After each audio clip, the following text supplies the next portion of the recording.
getting it and you're not contagious and it's not affecting you in any way. Like it's not causing you to have the symptoms we would normally see with C. diff. So there's no indication for the vancomycin. I already spoke with him and told him that you were interested in it, and he said there's no indication for it. So then the conversation this morning is a bunch of fluff, it looks like. So I'm going to not sign any paperwork until I speak to the doctors here, for which are Amandeep Sohultra or Dr. Agrawal. Okay.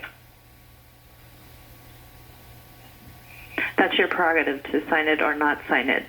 Well, I can't sign it yet because then there's, a legal reason to be off premises in the sense of not being admitted.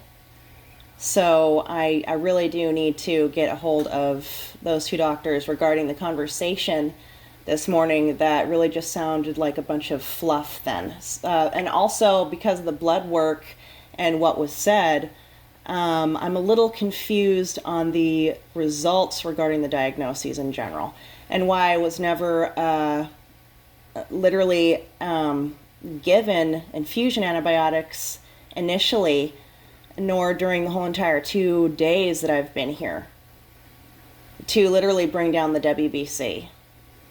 That's not what would bring the white count down, though. Treatment. Yes, it does, ma'am, because literally I've been admitted before with infusion antibiotics, and it does bring the white blood cell count down. When there's an infection, it gets brought down with antibiotics, and that's how a WBC gets brought down. Correct. But when it's that high, it's not being caused because of an infection. It's being caused from your disease process, from the CML.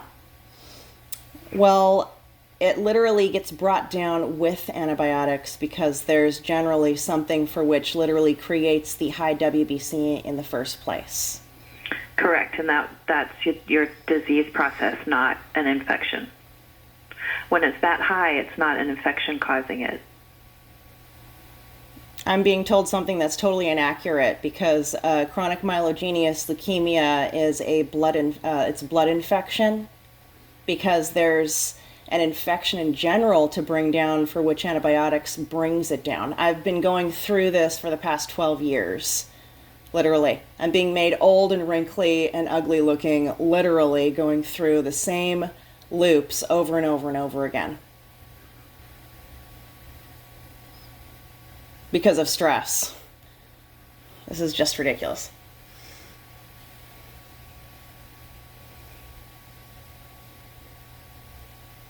Okay.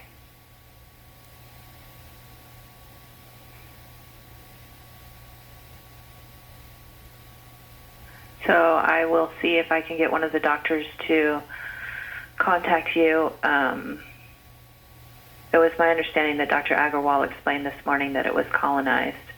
No, I never heard that, but what I did hear is that his concern regarding me really needing to take Hydrea and a type of Tasigna that doesn't work at getting rid of bowel obstruction, which is what I personally know from taking it for the past 2 or so months, however long I've actually been prescribed this particular Tasigna 150, which is a completely different medication within the capsules in general. The particular Tasigna that does work to get rid of bowel obstruction is something that's now on IndiaMart.com. It's not something that's literally handed to an admitted leukemia patient anymore. So it's something that I have to purchase online on IndiaMart.com, for which I've already spoken about this to Amandeep Sohultra.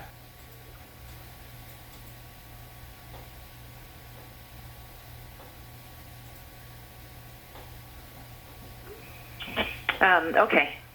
Well, it's the Hydrea and the chemo that you're talking about that would help with what's going on in the treatment. And I know that you and Dr. Agarwal already right, and he said that those two medications would also work on the infection for which he said is C. difficile, and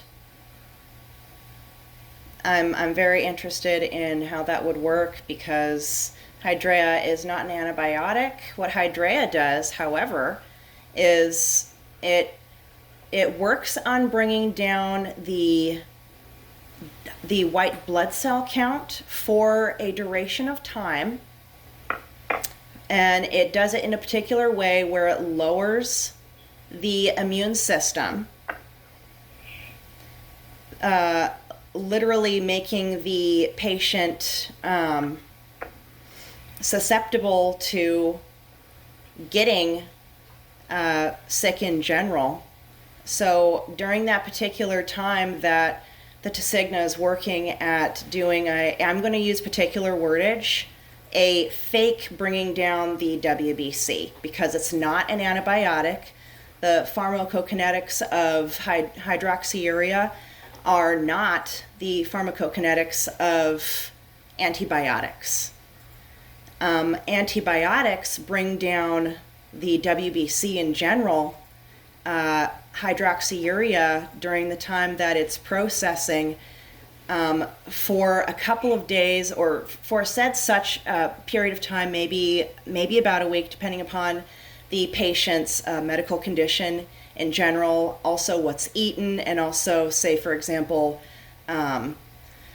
if the patient is also engaging in sex with multiple people, that also changes the WBC number as well. So for about a week or so, the WBC is decreased, which allows there to be particular numbers. The blood work reflects particular numbers on the paperwork, the printed out blood blood lab report numbers, paperwork in general. And then after that said such period of time, while the patient, the individual, is literally just going through life, and say, for example, hypothetically, this particular patient engages in having sex with multiple people, Devon, or particularly going out to particular. Can I just finish what I'm saying? While going out and engaging in various stuffs around town, such as eating and, say, having sex like normal, the WBC will literally go back up because of the fact that hydroxyurea does not affect the cause of what's going on inside the patient's body to bring down the WBC. The pharmacokinetics of hydroxyurea are not antibiotic pharmacokinetics. The mechanisms of action, literally, are different. Hydroxyurea's mechanisms of action are different in comparison and contrast to antibiotics' mechanisms of action. Okay, I just spoke with Dr. Agarwal. We're going to go ahead and send the Banco. You can pick it up from your local pharmacy and go from there, okay? It'll be for 10 days. Okay. 10-day course. And it'll go to, let me look and see which pharmacy it will be. Or which pharmacy we have to make sure it's the right one for you. Can it be yours or something? Or I don't have one locally. Oh, you don't have one? No. It's City of Hope, and our pharmacy is already closed. So what pharmacy would you like me to send it to? Where do you live? Vaughn's in Yucca Valley. Vaughn's in Yucca Valley. Is that on Palms Highway? 29 Palm Highway. 29 Palms Highway. Yes, I can send it there. Okay. Vaughn's Pharmacy, right? Yes, ma'am. Okay. I'll send it right now, and you can pick that up on your way home, okay? Thank you. You're very welcome. Take care. Okay. Thank you very much. Bye. Bye. Okay, so just don't forget to pick it up.